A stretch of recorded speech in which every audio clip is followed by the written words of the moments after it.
안녕하세요. 모두가 사는 교회 올리브교회 박종범 목사입니다. 오늘도 하나님의 은혜와 평강이 우리 주 예수 그리스도 안에서 저와 우리 모두에게 넘쳐나길 주의 이름으로 축복합니다. 오늘은 신명기 2장 1절에서 9절 말씀에 근거해서 하나님 나라는 제국이 아니라 왕국이다 라는 제목으로 하나님의 말씀을 전하도록 하겠습니다. 신명기 2장에 들어왔습니다. 신명기는 모세가 이스라엘 백성들이 가나안 땅에 들어가기 앞서 요단 동편에서 마지막 유언으로 과거를 회상하면서 하나님의 말씀을 반복해서 강조하는 이야기입니다. 오늘 본문에서는 하나님께서 이스라엘 백성들에게 복을 주셨다는 얘기를 하면서 가나안 땅에 들어가는 과정 속에서 조심해야 될 것 몇 가지를 말씀하고 있습니다. 첫 번째는 뭐냐면 에돔 땅을 지날 때 에돔과 싸우지 말아라. 그들과 다투지 말아라. 내가 그 에서에게 그 땅을 주었기 때문에 너희는 그 에돔과 싸우지 말라라고 1절부터 6절까지 말씀하시는 부분이 나옵니다. 두 번째로는 광야 생활 중에서도 하나님께서 함께 하셔서 복을 주셨다. 그래서 너희에게 부족함이 없었다. 그런 이야기를 7절에서 말씀하고 있습니다. 그리고 8절과 9절에서는 모압 땅을 지날 때 그들을 괴롭게 하지 말고 그들과 다투지 말아라. 내가 롯에게 그 땅을 기업으로 주었으니까 너희는 그들과 싸우지 말라. 그런 이야기를 말씀하시는 것이 오늘 본문의 이야기다라는 것입니다. 이 말씀을 통해서 우리가 얻을 수 있는 교훈 몇 가지를 살펴보겠습니다.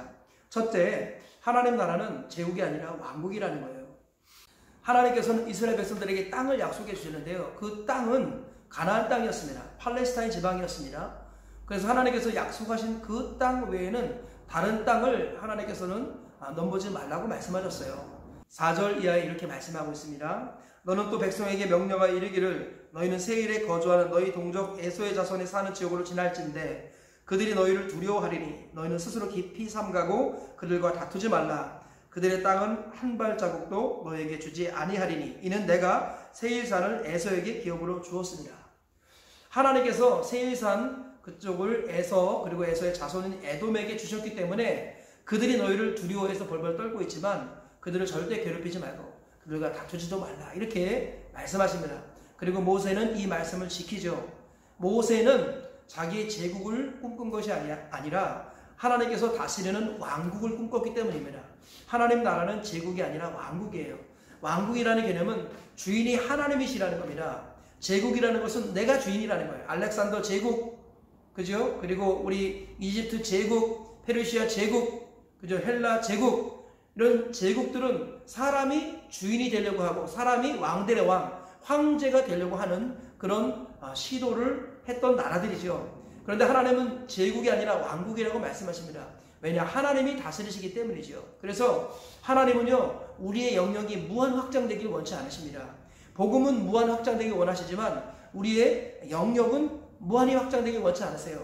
하나님 우리에게 주신 고유의 우리 영토가 있습니다. 가나안 땅이 하나님이 택하신 약속하신 영토이듯이 우리 각 개개인이 자기의 고유의 영토가 있습니다. 그 영토를 우리가 넘어가서는 안 된다는 거예요. 가나안 지방 이후로 넘어가서는 안 되는 겁니다. 다윗과 솔로몬이 가장 전성기일 때도 이 가나안 지역으로 넘어가지 않았습니다. 왜냐하면 하나님께서 넘어가지 말라고 하셨기 때문에 그들은 제국을 이루려고 하는 것이 아니라 왕국을 꿈꿨기 때문이죠. 우리 인생도 마찬가지입니다. 예를 들어서 하나님께서 사업을 하게 하셨는데요. 그 사업이 무한 확장되는 걸 하나님 기뻐하지 않으십니다. 하나님은 적당한 선에서 여기까지이다 라고 말씀을 하십니다. 반드시 그렇게 하세요. 왜냐하면 무한히 확장되면 제국이 되기 때문입니다. 하나님께서는 너는 나의 종이다라는 것을 잊지 말아라 하시면서 경계를 주시는 겁니다. 그래서 그 경계를 지킬 때 그것은 왕국으로 남는 것이고 그 경계를 넘어서면 그것은 제국이 되는 것입니다. 꿈이 경계를 넘으면 야망이 되는 거죠. 하나님께서는 우리에게 경계를 주셨습니다. 이 경계를 지키는 것, 이것을 하나님은 기뻐하신다라는 거예요. 그러면 개인에게도 또 가정에게도 적당한 경계가 있습니다. 그 경계를 누가 알 수 있을까요? 하나님과 본인이 알 수 있습니다. 그래서 어떤 사람은요, 취직을 하더라도 부장, 과장 이 정도 하고 하나님께서 너는 여기까지다. 그 경계를 더 이상 넘어서지 말아라. 하나님 그렇게 말씀하실 때가 있다니까요. 다 사장이 되는 거 하나님 원치 않으시는 겁니다.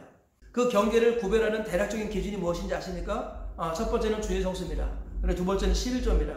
주의 성수가 무너지지 않는 선에서 11조를 지키는 선에서 하나님께서는 우리의 경계를 정하셨습니다. 그죠? 아무리 사업이 잘 돼도 주의를 못 지킨다. 그러면 그 경계를 넘어가지 말아야 합니다. 아무리 승진이 초고속으로 진행된다 할지라도 주의를 못 지킨다. 그러면 그 경계를 넘어서서는 안 되겠습니다. 하나님께서 꿈꾸는 나라는 제국이 아니라 왕국이라는 거예요. 하나님이 다스리시는, 하나님이 통치하시는 나라, 이것이 하나님의 꿈이고 소망입니다. 그래서 뜻이 하늘에서 이루어진 것처럼 땅에서도 이루어지리라. 우리 주님이 그렇게 말씀하셨습니다. 하나님의 통치가 우리 가운데 이루어지는 것, 이것이 주님의 뜻인데요. 하나님의 통치라는 것은 하나님이 다스리시는 왕국을 말하는 것입니다. 하나님 나라는 제국이 아니라 왕국이라는 것 다시 한번 기억하시면서 각자 하나님께서 지배하고 정복하고 다스리라, 생육하고 번성하고 충만하라 말씀하셨지만 그 경계가 있다는 것을 기억하시고 그 경계를 하나님 안에서 잘 지키셔서 제국이 아니라 왕국으로 남으시고 끝까지 하나님을 섬기시다가 영원한 나라 천국까지 들어가시길 주님의 이름으로 축복합니다. 두 번째로 하나님은 광야 생활 중에서도 함께 하시는 복을 주신다라는 것입니다. 7절에 이렇게 말씀하고 있습니다. 내 하나님 여호와께서 내가 하는 모든 일에 내게 복을 주시고 내가 이 큰 광야에 두루 다님을 알고 내 하나님 여호와께서 이 40년 동안을 너와 함께 하셨으므로 내게 부족함이 없었느니라 하시기로. 하나님께서는 광야 생활 중에 내가 너와 함께 했다. 40년 동안 내가 너와 함께 했고 너에게 부족함이 없었다. 이렇게 표현합니다. 이스라엘 백성들 입장에서는요, 많은 불평을 했습니다. 고기가 없다고 불평해가지고 하나님께서 진노하시면서 메추라기를 내려주셔서 2달 동안 메추라기가 임했지만 제대로 먹지도 못하고 진노를 받았던 그런 경험도 있고요. 목이 말라서 하나님과 죄종 사역자 모세를 원망했을 때 하나님께서 책망하고 징계하시기도 했습니다. 우리가 보기에는 부족함이 많아 보이는데 하나님께서 뭐라고 말씀하십니까? 내가 너와 함께하는 복을 주었다. 그러므로 너에게 부족함이 없었다. 이렇게 말씀하고 계시는 거예요. 그러니까 하나님께서 주신 복이라는 게 뭐냐면 배불러 터질 정도로 풍족하게 먹고 마시는 게 복이 아니라 하나님이 말씀하시는 복은 하나님이 함께 하시는 복이라는 거예요. 그리고 부족함이 없는 게 복입니다. 그러니까 차고 넘쳐가지고 썩는 게 복이 아니라 부족함이 없는 게 복이라는 것이에요. 첫 번째 복은 하나님이 함께 하시는 것, 두 번째는 부족함이 없는 것, 이게 복이라는 것을 우리가 기억해야겠습니다. 하나님께서는 우리와 함께 하시는 복을 광야 생활 중에서 허락하셨고요. 그러므로 우리에게 부족함이 없게 하셨다라는 거예요. 그런데 우리는 자꾸 우리가 없는 것을 가지고 불평하고 더 많은 욕심을 부릴 때가 있습니다. 하나님께서는 욕심이 잉태한 즉 죄를 낳고 죄가 장성한 즉 사망을 낳느니라 말씀하셨어요. 하나님께서 우리에게 주신 분복을 감사하고 기뻐할 수 있어야 됩니다. 하나님께서는 우리가 없는 것으로 인해 불평하기보다는 하나님께서 주신 것으로 인해 감사하길 원하세요. 그리고 우리에게 필요하면 하나님께서 이 모든 것을 더하여 주시겠다고 약속하셨습니다. 그런데 본질이 무엇입니까? 먼저 하나님의 나라와 의를 구하는 거예요. 그럴 때 이 모든 필요를 채워주시는 겁니다. 그러므로 부족함이 없이 살기 원한다면 하나님의 나라와 의를 구하면 하나님께서 모든 필요를 채워주셔서 부족함이 없게 하십니다. 하나님께서는 부족함이 없게 하시는 분이에요. 우리가 하나님의 나라와 의를 적극적으로 구하면 우리 그릇이 커지고 거기에 맞게 부족함이 없도록 채워주시는 분이십니다. 아무것도 안 하고 가만히 있으면서 부족하다, 모자라다, 원망할 것이 아니라 먼저 하나님의 나라와 의를 구할 때 하나님 우리의 그릇이 커지게 하시고 더 많은 것을 부족함 없이 채워주시는 분이십니다.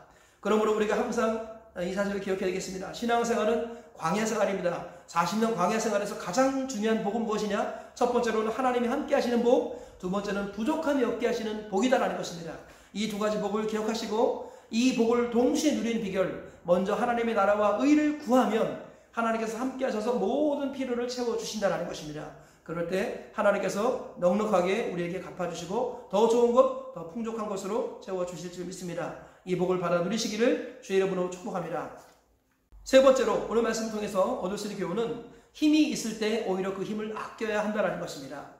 조금 전에도 읽었습니다만 에돔이나 그리고 모압 자손은 이스라엘 백성들을 두려워했습니다. 그런데 하나님은 그들이 너희를 두려워하니까 가서 진멸해라 그렇게 말씀하지 않으시고 너에게 힘이 있을 때 내가 너에게 준 힘을 낭비하지 말아라.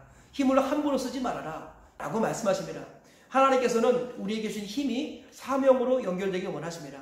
하나님께서 주신 사명지는 가나안 땅이었지 요단 동편에 있는 에돔 땅 또는 우리 모압 땅이 아니었다는 것입니다. 하나님께서 주신 땅은 가나안 땅이었어요. 그 땅에 들어가서 그 땅을 정복할 때 그때 힘을 쓰라고 말씀하십니다. 하나님이 허락하지 않은 일에 힘을 쓰게 되면은 그 힘은 그죠? 잘못된 일에 사용됩니다. 그 힘은 나를 교만하게 만들고 그 힘은 결국 하나님을 대적하는 자가 되게 한다라는 거예요.